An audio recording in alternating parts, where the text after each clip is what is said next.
Welcome, everyone. Let's talk about 2024. I'm Jim Tolles. I'm a spiritual teacher. I've been sharing this work since 2010. I have a blog called spiritualawakeningprocess.com and a free newsletter that you can sign up to. I hope you'll join me on that newsletter. That's where I'll share about one-on-one sessions, dedicated community work, and my drop-in classes. Let's first look at 2023, right? People have been panicked this year. The word of the year has been burnout. It's probably going to be closely aligned with shutdown, more types of physical disease, and just generally people feeling terrible. And this is becoming a backdrop for, here in the U.S., what is going to look like to be another level of awfulness in our political turbulence. And as people become more and more panicked, they pull away from each other. They decide that differences are irreconcilable. They don't compromise or sacrifice in everything and try to hold on to everything. And these are some initial predictions that I'm offering for 2024. Now, I know you came here for what's the spiritual outlook. Well, any of you longtime listeners and readers of my work know that there isn't one. You're here now. And that's always a gift. It's like you don't have to wait to go through spiritual transformation. Doesn't matter what the stars are doing or anything. It's here now. And it's a choice. It's a choice. You can choose to start to look inside yourself now. Just like you could in 2012 when I first wrote a blog post on this topic, because remember Mayan calendar was ending? For those of you who are paying attention, we're still here now. Human beings are still very unconscious, doing whatever they think they should do or can do, feeling compelled by social pressures to change in all sorts of different ways. People are still deeply, deeply unconscious. But we can choose. And that's the big message that I want to share every year.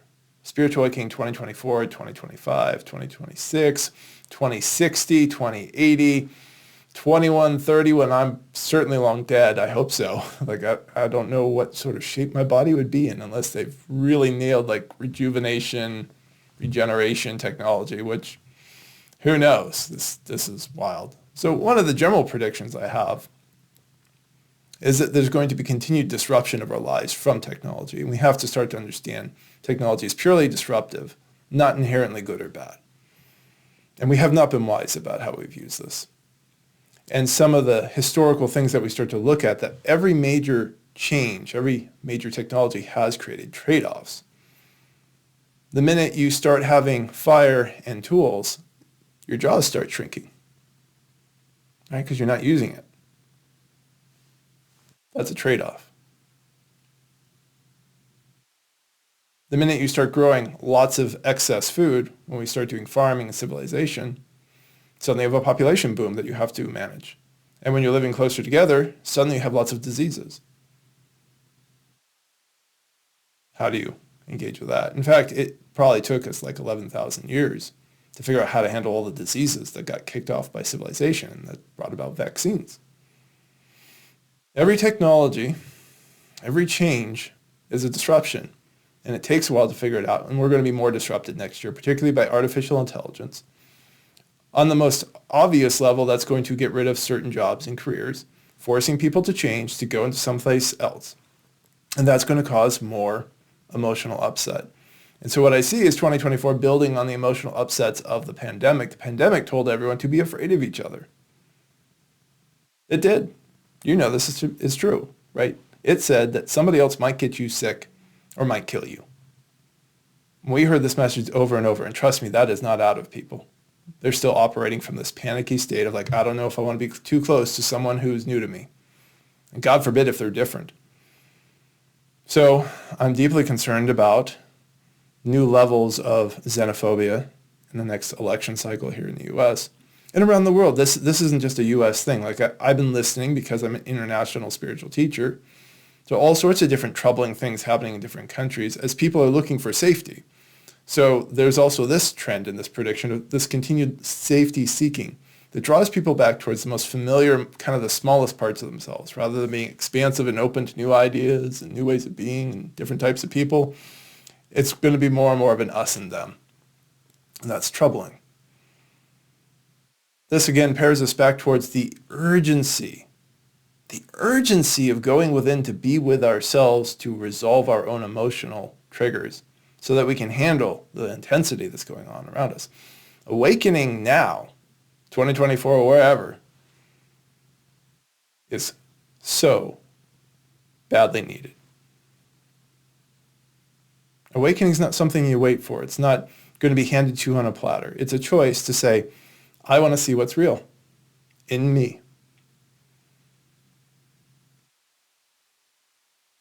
In 2024, we're going to continue to see more normalized chronic disease. Normalized chronic disease are things like cancer, diabetes, heart disease, asthma. They're so normal, we just talk about them like, oh, this is how it's always been. It's not how it's always been. We created these in the last century. And now we're creating more medications to cope with them.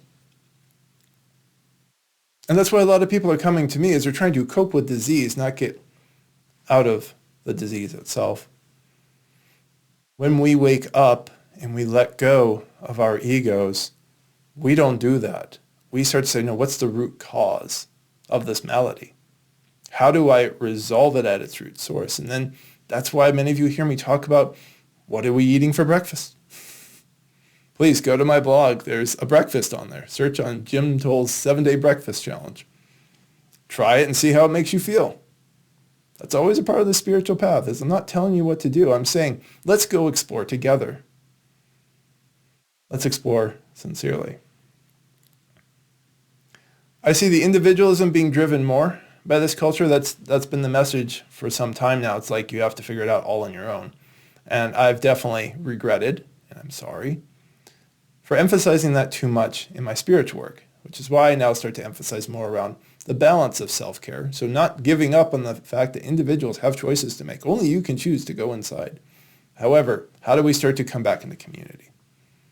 How do we get more of that communal care? The amount of support biologically that you will feel in a consensual hug is amazing. It shifts things internally so quickly compared to a half-hour meditation. Should you do the meditation? Yes. Should you have the hug? Yes. Right? We want as much care and support around each other. This is a thing we absolutely have to counter. We have to counter this individualistic impulse. And I'm teaching a lot of people how to be community builders. There are different steps, different principles that I've found. Right now it's at 11 for whatever reason. 11 different principles of a healthy community. If that's of interest to you, sign up for the newsletter, get in touch with me, and we can start to talk about when I'm putting together that next community. So individualism, more disruptive technology, more of this pulling in towards the familiar. These are the predictions I have for 2024. And generally speaking, more turbulent environment in general and greater disease. It's not a very happy set of predictions. And all I'm doing is I'm looking at trends. This is not what the Jim Toll's ego wants to believe. This is just what I'm seeing. And looping it back to spiritual awakening in 2024, or right now, whenever you're listening to it, right? I'm recording in 2023, but maybe you'll be listening to this in 2025. We need you to want to know what's real about yourself. We need you to unlearn these attachments, because as you resolve those things, you open up. You come out of fear. You find your own willingness to change and make yourself healthier and to encourage other people in your life to be healthier. Being healthier is the best form of healthcare. You don't have to worry about copays here in the U.S. Those of you who are friends around the world, and you're like, what's a copay? I'm glad you get to ask that question. You don't want to know about copays, deductibles, or any of that other stuff. Being healthy is your best form of healthcare insurance. But it requires change. It's not what we're being encouraged to do. And you can change. And the new year, in any moment, is always a great time to change and to find out who you really are.